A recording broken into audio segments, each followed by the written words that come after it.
Most kids do not ignore their parents on purpose. They ignore us because we've trained them that listening is not required the first time. And so in the next few minutes, I'm going to show you exactly how this training happens and what to change so that your kids can actually start responding to you again without you having to yell or threaten or just endless reminders. And I promise you this will work even if nothing else has.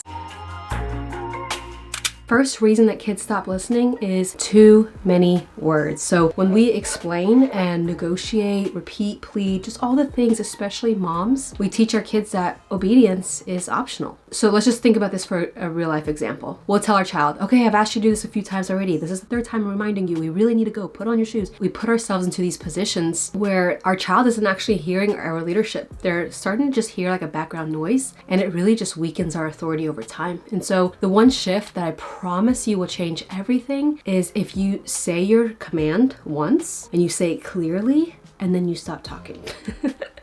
So something like, the car leaves in 5 minutes. Kids who have their shoes on are welcome to come. Or dinner is served at 5:30. Those that are seated, we will begin. Something like that where it's just to the point, it's very clear. You're not like, hey guys, it's time to eat. Hey guys, we gotta leave. Hey guys, we're late. You just eliminate all of that anxiety and you just state it clearly and you state it once. And I know this can feel really uncomfortable. That silence after giving that one command allows our child the space to choose obedience. And so when we keep talking, we're actually just like taking away the responsibility. But when we stop talking, we put that responsibility back to our child and we train them how to listen.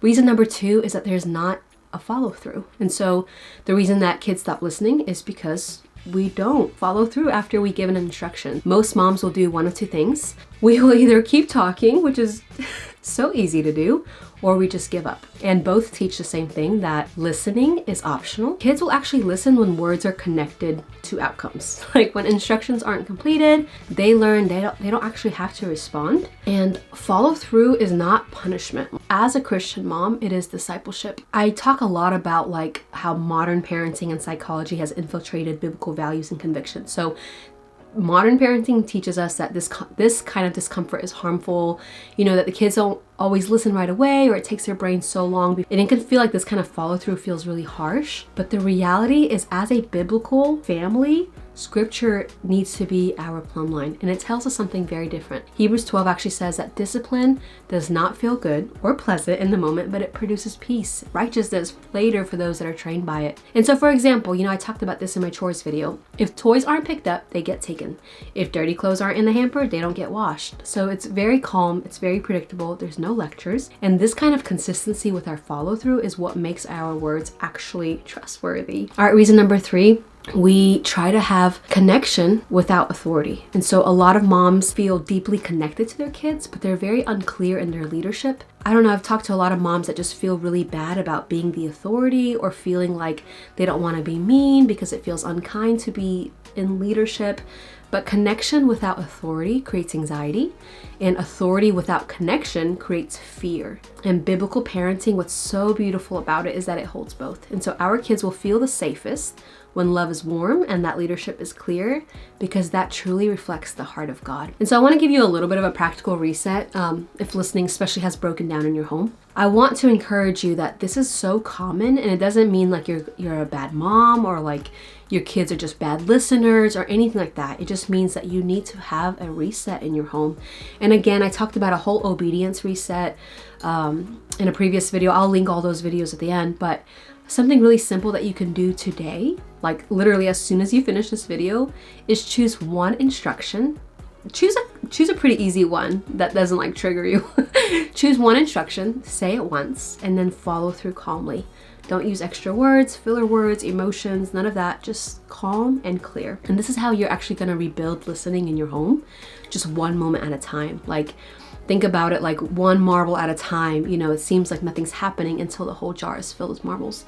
And so that little consistency, that little follow through, that little bit of leadership, ultimately what you're doing is you're building a home of authority and a home of calm and safe and consistent leadership where your children will feel so safe. And so anyways, if you want like exact phrases or rhythms or just like even step-by-step scripts, I have a whole ebook that I just launched this month, but I train a lot of obedience without power struggles and just about how to raise little disciples as you grow into a disciple yourself. So I'll post that link below. And overall, you know, again, I always say this in all my videos, you don't need to try harder or be a better person or like go get deliverance.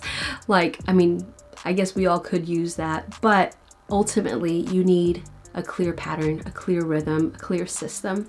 And I hope that these videos in the coming days will allow you to have just that ability to have the biblical value with the practical application and feel like you can walk away from every one of these videos like actually applying something. And if you have watched any of my videos and have applied something and have seen fruit or results, please let me know in the comments below, because ultimately the goal is to raise a people, raise a children, raise a generation that loves Jesus and become that countercultural, set apart mom that loves Jesus and has these really clear godly rhythms in our homes. I'll go ahead and post the videos here. You can check them out so you can hang out with me a little bit more. Otherwise, I will see y'all next time. Bye.